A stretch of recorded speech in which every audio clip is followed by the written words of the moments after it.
Eglin, Ogrin.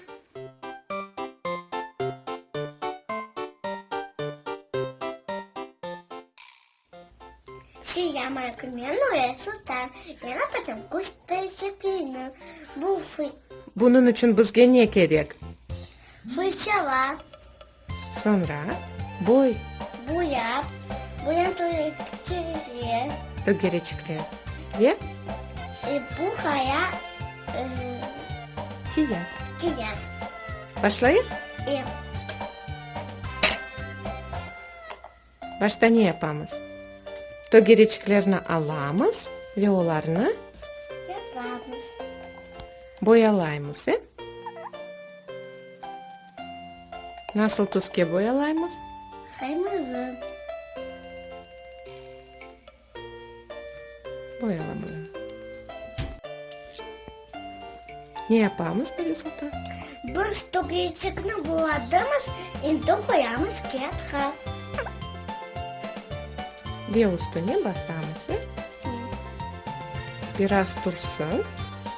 Biz ise başka dögerecekini yapayız. Al başka dögerecekini. Ve onu nasıl renkle boyayacağımız? Sarı. Sarı. Yap sarı renkli.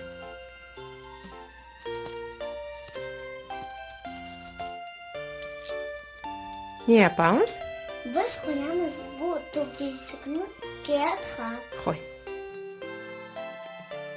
Şimdi kırmızı dögerecekini koydur.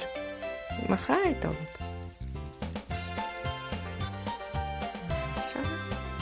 Kalgan bu dögereceklerini de yapamız. Nasıl tuzki yapacağımız? Biz yapamız. Var bunu. Nasıl o tuz?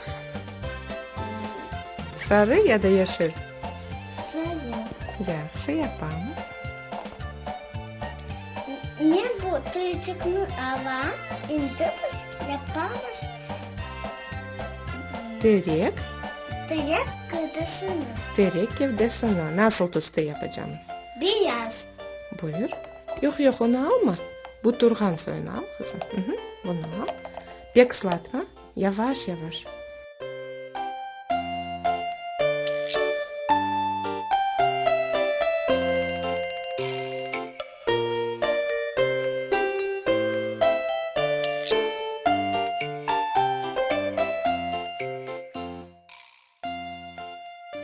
Tereciklerimiz kurusun. Sonra göstereceğimiz. Şimdi biz bu kuş değişikliğini yaptığımız. Nasıl? Peki öyle kuş terecikleri Evet. yapmak. Nasıl?